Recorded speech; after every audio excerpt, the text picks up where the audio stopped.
welcome back to my channel. If it's your first time, thank you for clicking to watch my video. I'm Doris, but you can call me Favor because I love the name Favor. So yeah, and if you're my old subscriber, thank you for tuning in again, and welcome back to another video on my channel. So today I'm going to be talking to you guys my experience with motherhood, how motherhood has affected my life and how it makes me feel.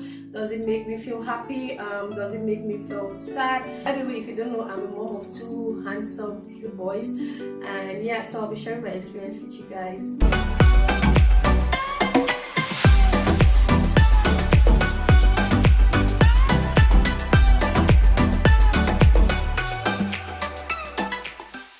Okay guys, so welcome here, and if you discover any change in quality, I'm so sorry. I'm using my phone because my memory card is full and I cannot find my second memory card, and that has to do with motherhood. Okay, so what a coincidence. So yeah, so today I'm going to be sharing my experience with you being a mom, and I'm going to emphasize being a mom on your own, which means you do not have any help, any extra hand to help you, which means it is just you and your kids. Like, your husband is not there, your fiance is not there, your boyfriend is not there, your mom is not there, your cousin is not there, your friend is not there. It's just you and your kids. I want to talk from this direction because this is the experience I have. I don't know the experience of someone that lives with the husband or the boyfriend or the fiance or the mom. I don't know the experience they have. I'm going to talk from my experience and how it makes me feel. So I have two boys, and my eldest turned 3 years in October, and my youngest is 8 months. No, he will be 9 months in a few days to come. He will be 9 months. I give God the glory for that. Whew. So how has motherhood been with me? I would say it's not been an easy journey. It's been kind of comme ci comme ça, like the Frenchman would say, but most part I try to make the best out of it. Yeah, that's what I'm going to say. I try to make the best out of it. I'm going to try to be honest as possible in this video. I'm always honest anyways. Like, if I don't feel like I have to share a story, I'm not going to share it at all, because I don't want to come on here and pretend and say something that is not what I'm going through. So yeah, so when I came to this country, I was going to school, and when I found out I was pregnant, I was in my last year.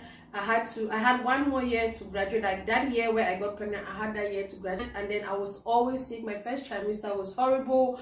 I was sick on and off. I was going to school, I was going to work, and then I was taking care of myself by myself. So the pregnancy was really had a toll on me, and I was like, oh my God, I will not be able. But I kept pushing myself. I worked until when I was 6 months.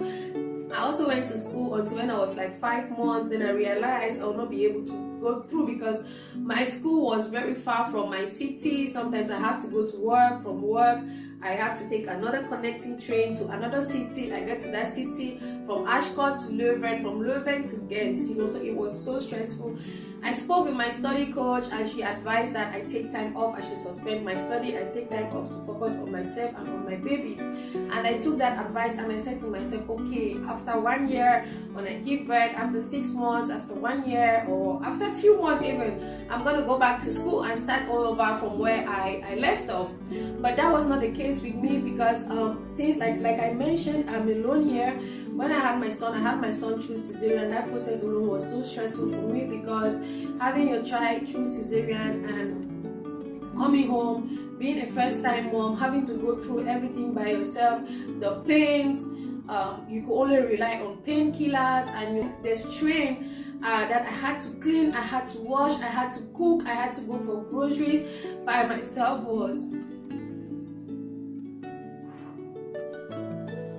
Ooh, there were moments where I felt like, why do I have to go through this? You know, why did I? My son was very competitive then, but there were points where I felt like I was so tired and I needed rest, but then I could not have rest because I have this little man that looks up to me for his needs, you know, so I have to push. So I kept pushing, and I got to a point where I could find a balance, and I found a balance. I got a daycare for him. I went back to work. And I worked for like 3 months, and then I lost my job. Why did I lose my job? I lost my job because I was new in the mom world, and I never knew that if his daycare is going for holidays, I needed to have applied for a replacement daycare way before. So I applied to inform my job, and also search for a new for another daycare. So long story short, I couldn't get the replacement, and I lost my job also because they said I didn't they can't allow me to sit at home. I need to go to work, and they didn't inform my clients on time, blah blah blah blah blah blah. And so they had to stop my contract, and that was one of the most frustrating things I ever went through in my life, because here I am, I'm a young mom, and I'm on myself. I cater for myself financially, physically, mentally, and everything, and boom, financially I now become short. How do I pay my bills? How do I take care of my son and my needs? Until from that moment, I started trying to get another job, but then I will not get a job because maybe the job, the schedule of the job is not what I can give. You know, like it's not suitable for me, because then again, maybe sometimes I need to start my work very early in the morning, like 6 o'clock, and who's going to prepare my son and take him to the daycare? So I just decided to take time out. And also I couldn't go to school because of the distance, and who is going to look after my child and all. I want to say that, yeah, it's okay to feel very bad. It's okay to feel like you've not achieved anything in your life. It's okay to feel like motherhood is holding you back, because I am a mom, I was unable to graduate and stuff like that. Then I lose 2 good job opportunities. That to have a job like that in this country as a foreigner is not easy, because you know. So I took time to build myself up. I took time to find reasons not to let that moment or all similar moments to bring me down. I said to myself, I'm going to look at my son, and I'm going to hug him and love him, and I'm going to say, son, you know what, we're going to pull through this together. So that is the life I live today. To make the whole story short, is there are so many things that I have lost in life because I am a mom. There are so many opportunities that I have lost in life because I'm a mom. As a mom, that made me to say that motherhood is not for me. That made me to feel like I hate my kids. Is the fact that you work 24 hours a day, 7 days a week, and there are days where I am sick, like I am really sick, but then I have to stand up to bathe them, to clothe them, to cook for them, to look after them, to attend to their cries, to change their pampers. And I'm like, oh my God, what kind of life is this? Like, I just want to be alone, but I can't be alone because these people, they need me, you know. So it's a very difficult journey for now. So I'm just gonna say this: motherhood has been fun. But at the same time, if I want to be honest with you, there are days where I think like I regret being a mother because of all the things I have mentioned. There are days where I break down, I go to my room and I cry. I just feel like I want to just disappear, you know. So it's weighing down on me a lot. It's weighing down on me physically, emotionally, financially. I can't remember the last time I went to the shop. Like, my favorite shop used to be Zara. I can't remember the last time I went to Zara and I picked up something nice for myself.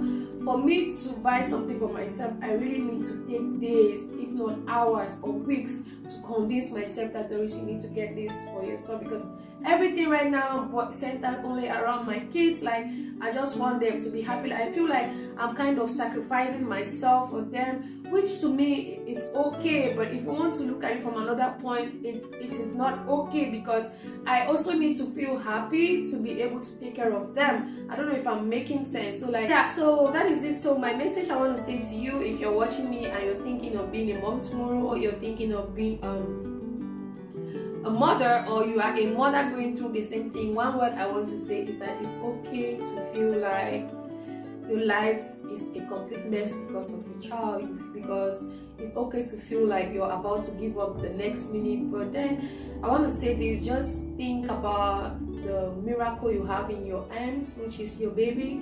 Just think about the blessing you have, which is the baby, and also put in your head that your blessing can never be a curse. Like, your child can never be a stumbling block in your life. That was what I said to myself when I missed my second job interview.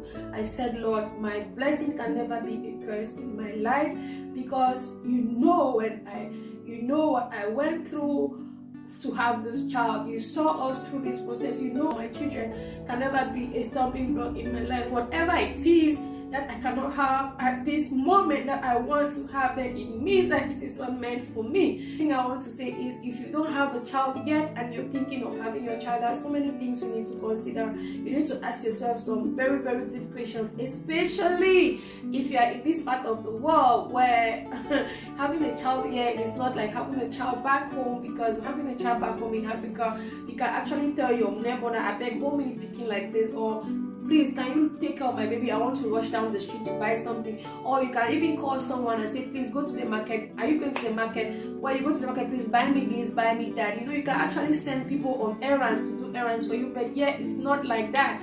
Everybody is busy with their life. Even your friend that loves you so much will want to help you, but she or he doesn't have that time to help you. So it's not like people are wicked here. No, it's just the way they set up the system here is. People don't have that time to lend an extra hand to you every time that you would need it. So think about it. Think about your environment. Think about why you want to have that baby. Think about if you are physically ready, financially ready, and mentally ready to go through this process on your own. If for some reason your partner is not there with you, if for some reason this person does not want to stick with you when the baby comes. So put all those things together before asking yourself, before actually going in the process, if you want to plan it. But if it happens as an accident, if it happened that you didn't know, you didn't want to, but it happened, it has happened, just brace yourself, look at myself, say that if Doris can make it, you can also make it. If you are a Christian, just continue to lean on the word of God, continue to lean on his promises that he made to you, because his promises is going to fulfill them. He is not man that promises and fail,